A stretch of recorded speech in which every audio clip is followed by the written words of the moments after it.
네, 안녕하세요. 여러분. 한국도로공사 직무능력평가 최종 모의고사의 전체 30문제 중에서 저와 함께 1번부터 10번 국어 영역, 다른 말로 언어 영역에 대한 부분을 좀 살펴보려고 합니다.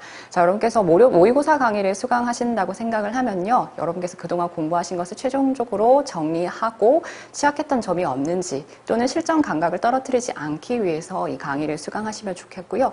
또 다른 측면에서는 이 모의고사 같은 경우가 실전 용도이기도 하지만 처음으로 준비하시는 단계에서도 진짜 시험이 이렇게 나오는구나 하고 나와 있는 문제의 성격을 보면서 방향을 잡아볼 수 있는 용도로도 활용할 수 있습니다.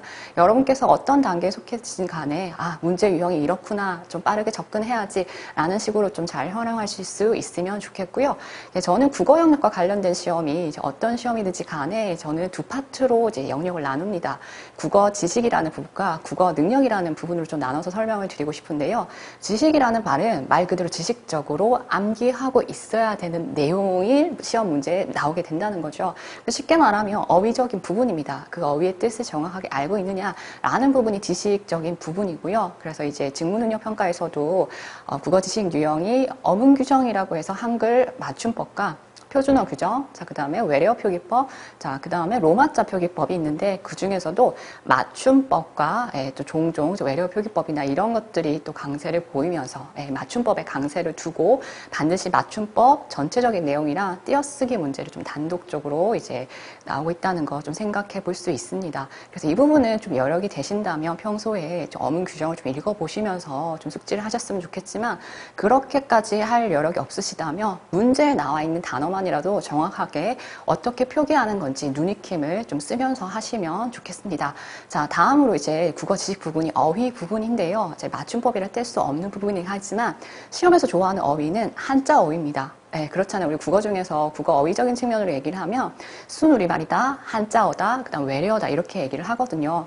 이런 산중 체계 속에서 우리 한자어가 오히려 고유어를 순우리말을 초과할 만큼 더 많이 쓰이고 있는 부분이기 때문에 때문에라고 말하기 좀 그렇지만 정확하게 아셔야 될 필요가 있는데 대부분 한자 성어에서 10문항 중에서 3문항 뭐 이렇게까지 나와버리니까 이 부분은 지식적으로 평소에 여러분께서 차근차근 챙겨가시면 좋겠어요. 아무리 차근차근 챙겨나간다 하더라도 시험에 나오는 모든 한자 성어가 선택지에 나와 있는 모든 걸 내가 알라는 법은 없습니다. 그렇다 하더라도 5 선택지 중에서 2개라도 내가 알아서 지울 수가 있다면 정답에 근사하게 갈 수 있는 거죠. 범위는 무한정 많지만 지금까지 공부해왔던 뭐 이론서나 개념이 있다면 그걸 목차를 꼭 봐주시면 좋겠고요. 이 모의고사를 통해서 정리할 수 있는 한자 성어만이라도 그 뜻을 좀 아시면 좋겠습니다. 자, 근데 단순히 뜻 자체가 아니라 우리 시험에서는 조금 다른 성격으로 붙고 있는 부분이 있으니 문제 발문을 통해서 좀 확인해 보시면 좋겠고요. 자, 다음으로 이제 한자 어휘의 의미 관계를 놓고 이제 말이 같은 말인지 아니면 좀 반대되는 뜻인지 이런 의미 관계를 묻는 문제가 또 어휘 유형으로 볼 수 있겠습니다.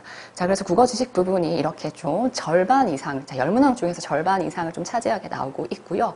자, 저는 국어 능력이라고 부르는 부분이 바로 모르는 지문을 갖다 내놨을 때도 정확하게 읽어낼 수 있느냐라는 그 독해 유형 부분이 바로 국어 능력이자 보통 때 배경식이 전반적으로 깔려 있어야 되는 거죠. 자, 그러고 이제 그 독해 중에서도 기존에 있는 사실만으로 그 앞 단계의 전제를 추리해낼 수 있는지 하는 추론 영역이 전형적으로 나오고 있는 거 좀 살필 수 있겠습니다. 제가 1강이라서 좀 서설이 좀 깁니다. 그래서 전체적인 문제 성격을 말씀을 드려야 여러분께서 방향을 잡는 게 편하실 것 같아서 말씀을 드리는데요.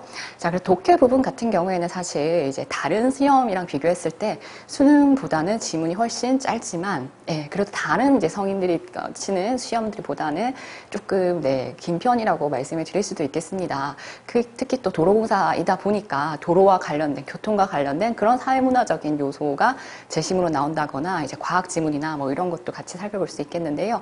이제 시간적으로 아무래도 압박이 있다 보니 차근차근 풀면 다 할 수도 있겠지만 아무래도 이제 좀 빠르게 처리할 수 있는 문제를 다 해놓고 독해 유형처럼 시간이 좀 소요되는 부분들을 좀 뒷부분에 배치해서 푸는 것도 하나의 방법일 수 있겠고요. 그래도 우리가 지시문을 정확하게 다 이해된다라기보다는 문제에서 요구하는 것을 찾아내서 읽는 연습을 하시는 식으로 시간을 절약하시는 게 좋은 방법입니다.